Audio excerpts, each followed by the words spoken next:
তোমাকে আমি মারলেও তুমি আমার, তোমাকে আমি কাটলেও তুমি আমার, এই ধরনের নানা রকম ইমোশনাল ডায়ালগ সে আমাকে দিতে থাকে এবং আমার উপরে চাপ প্রয়োগ করতে থাকে যে তুমি মামলাটা তুলে নাও। সে আমাকে মেরে আমার গাড়ি নিয়ে গিয়েছিল, আমার মোবাইল নিয়ে গিয়েছিল, পরে আবার একজন বড় ভাইয়ের তত্ত্বাবধানে গাড়িটা ফেরত দিয়ে গেছে, আমার বাসায় গেট টেট ভেঙে ফেলেছিল, আমার দারোয়ানকে মেরেছিল, আমার বাসার দরজা ভেঙেছিল, এগুলো সব জানে।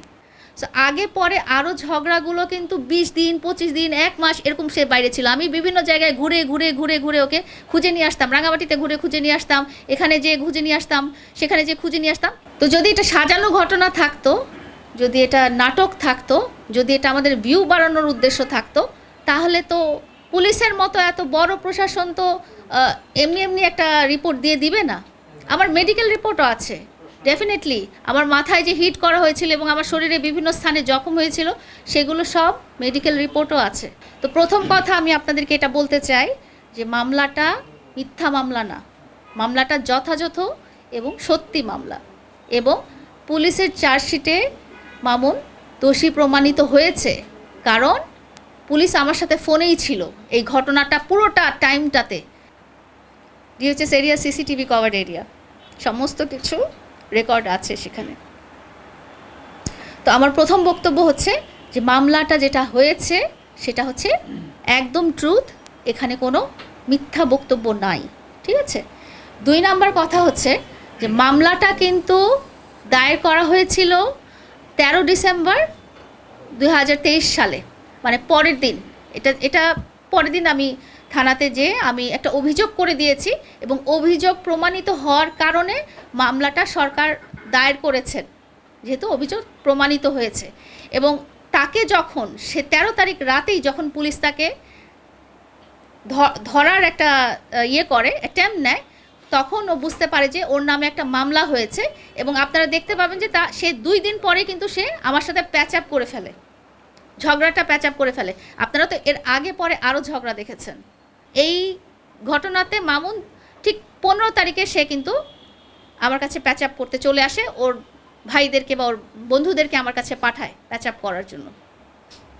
এত বড় ঘটনার পরে মামুন কেন প্যাচ আপ করে? কারণ সে জানতে পেরেছে যে একটা মামলা হয়েছে, এবং প্যাচ আপ করার পর থেকেই সে আমাকে ইমোশনালি, এবং আপনারা তো সবাই জানেন আমি মামুনকে অনেক ভালোবাসি এবং কখনোই মামুনের ক্ষতি চাই না, খারাপ চাই না। এটাও মামুন খুব ভালো করেই জানে যে লায়লার দ্বারা আমার কোনোদিন কোনো ক্ষতি হবে না, সবসময় ভালোই হবে। আজ পর্যন্ত ওর কোনো ক্ষতি আমি করেছি এটা আপনারাও বলতে পারবেন না, মামুনও বলতে পারবে না। সো মামুন জানে যে মামুন যখন আমার সামনে এসে দাঁড়াবে এবং সে যখন বলবে তখন আমি অবশ্যই হয়তো মামলাটা তুলে নিতে পারি। সো সে আমাকে নানাভাবে চাপ প্রয়োগ করতো যে মামলাটা তুলে নাও, হ্যাঁ আমরা ঠিক হয়ে গেছি তো, এরকম তো মারপিট সবাই হয়, তুমি আমার এটা, সো তোমাকে আমি মারলেও তুমি আমার, তোমাকে আমি কাটলেও তুমি আমার, এই ধরনের নানা রকম ইমোশনাল ডায়ালগ সে আমাকে দিতে থাকে এবং আমার উপরে চাপ প্রয়োগ করতে থাকে যে তুমি মামলাটা তুলে নাও। এবং আমি সবসময় আপনাদেরকে বলেছি যে আমি সংসারটা কন্টিনিউ করতেই চাই, হ্যাঁ মানে সংসার বলতে বোঝাচ্ছে যে আমরা একসাথে যেই থাকার ব্যাপারটা আছে আমি সবসময় সেটা কন্টিনিউ করতেই চাই। এবং সবসময় আমি এটাও চিন্তা করি যে না, মামুন যাতে ভালো থাকে, খারাপ না থাকে।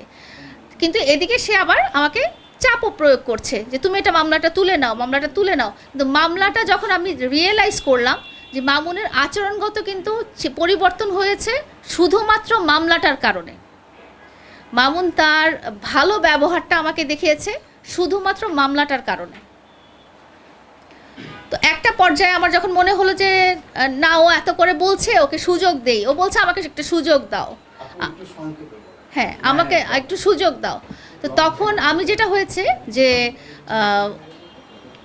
আমি চিন্তা করলাম যে সুযোগ দেই।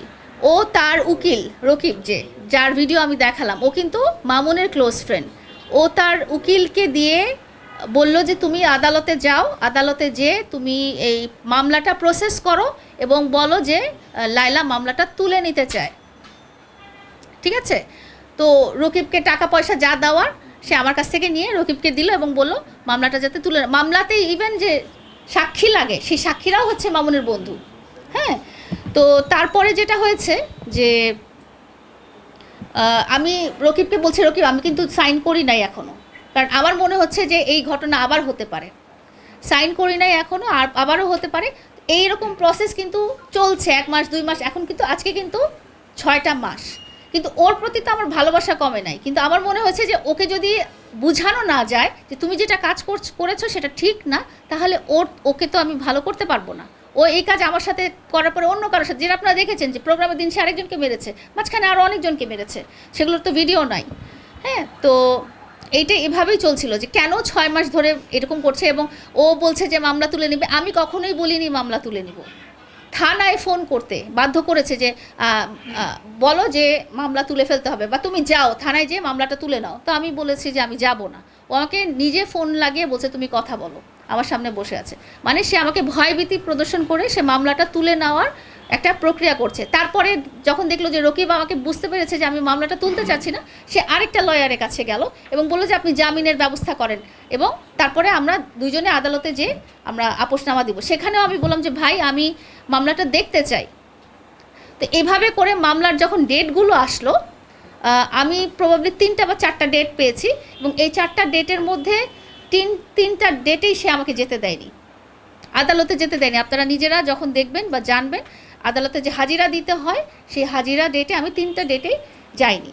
তো পরবর্তীতে লাস্ট যে ডেটটা পড়েছিল, আপনারা জানেন যে আমি ইচ্ছা করলেই আদালতে যেয়ে শুনানির ডেট নিতে পারি না। হ্যাঁ, এটা কিন্তু মহামান্য আদালতই ডিসাইড করেন যে নেক্সট হিয়ারিংটা কবে হবে।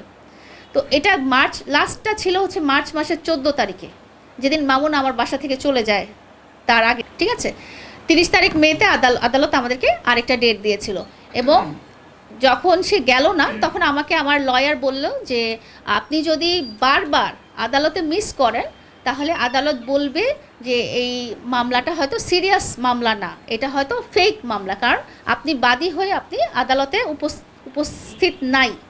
হ্যাঁ, তো আমি ওকে বললাম যে এই তারিখে ডেট আছে। আমি ওর সাথে কিন্তু ও কিন্তু 2 মাস থেকে আমাকে ব্লক করা, সো আমি অন্যদেরকে দিয়ে বলাচ্ছি যে দেখো এরকম একটা ডেট আছে, 30 তারিখে এরকম একটা ডেট আছে। তো তারপরে কি হলো, 21 তারিখে ওর একটা বড় ভাইয়ের মাধ্যমে ওর সাথে আমার দেখা হলো মামলার ব্যাপারে। শুধু বড় ভাই বললো যে তোমরা ঠিক করে নাও বা কিছু করো, যেটা করো করো। ও বললো যে না তুমি মামলা তুলে নাও। তা আমি বললাম আমি তো মামলা তুলবো না। হ্যাঁ, তখন সে ওইটা বলতে লাগলো যে 31 তারিখে আমার ওপেনিং আছে, এটা কেমন হবে, সবাই ভাববে যে তুমি ইচ্ছা করে ওপেনিংয়ের আগে আমাকে ফাঁসায় দিচ্ছ, এটা সেটা। তো এইভাবে সে আবারও কিন্তু এর মধ্যে কিন্তু সে আমার সাথে ব্লক করা। তারপরে এই মামলার কথাবার্তা কারণে সে একটা নাম্বার থেকে আমাকে, ওই যে নেপালি নাম্বার থেকে, একটা বিদেশি নাম্বার থেকে সে আমাকে ওপেন করে রেখেছে শুধু মামলার বিষয়ে কথা বলার জন্য। এবং তাকে আমি বলেছি যে তুমি লয়ারের সাথে চলো, লয়ারকে আমার কন্ডিশনগুলো আমি বলবো, তোমার কন্ডিশন যেহেতু একটা ক্ষতির সম্মুখীন আমরা দুজনই হয়েছি, আমি হয়েছি তুমি করেছো, সো আমরা লয়ারের সাথে কথা বলবো। তো সে গাফিলতি করে লয়ারের কাছেও গেল না, 2টা দিন দিয়েছি, সে লয়ারের কাছেও গেল না। সমস্ত কথা কনভারসেশন আমি ফোল্ডারে রেখেছি, আপনারা দেখে নেবেন, বা ওর ভয়েসগুলো ফোল্ডারে রেখেছি, আপনারা নিয়ে নেবেন। ও গেল না, ও কী করলো, লয়ারের কাছে যাওয়া মিস করলো। এবং যখন দেখলো যে সামনে 2টা ইম্পর্টেন্ট দিন, একটা হচ্ছে 30 তারিখ যেদিন হচ্ছে আমাদের হেয়ারিং, 2 নম্বর হচ্ছে 31 তারিখ যেদিন ওর কি সেলুন ওপেনিং। ঠিক আছে, তো ওর সহযোগী মাসুদ খান এবং ওদের একজন ব্রিটিশ আপনারা নেবেন, 29 তারিখে সে আমার বাসায় কেন আসছে, 3 মাস আসে নাই। ঠিক আছে, এই 2টা টপিক সলভ করার জন্য এসেছে। আমাকে সবাই জিজ্ঞেস করেছেন যে আপনি কেন প্রোগ্রামে গেলেন। আয়লা ওর কোনো খারাপ চেয়েছে, সে আমাকে মেরে আমার গাড়ি নিয়ে গিয়েছিল, আমার মোবাইল নিয়ে গিয়েছিল, পরে আবার একজন বড় ভাইয়ের তত্ত্বাবধানে গাড়িটা ফেরত দিয়ে গেছে, আমার বাসায় গেট টেট ভেঙে ফেলেছিল, আমার দারোয়ানকে মেরেছিল, আমার বাসার দরজা ভেঙেছিল, এগুলো সব জানে। DHS area CCTV cover area, সমস্ত কিছু রেকর্ড আছে সেখানে। তো আমার প্রথম বক্তব্য হচ্ছে যে মামলাটা যেটা হয়েছে সেটা হচ্ছে একদম ট্রুথ, এখানে কোনো মিথ্যা বক্তব্য নাই। ঠিক আছে, 2 নাম্বার কথা হচ্ছে যে মামলাটা কিন্তু দায়ের করা হয়েছিল 13 ডিসেম্বর 2023 সালে, মানে পরের দিন। এটা পরের দিন আমি থানাতে যেয়ে আমি একটা অভিযোগ করে দিয়েছি, এবং অভিযোগ প্রমাণিত হওয়ার কারণে মামলাটা সরকার দায়ের করেছেন, যেহেতু অভিযোগ প্রমাণিত হয়েছে।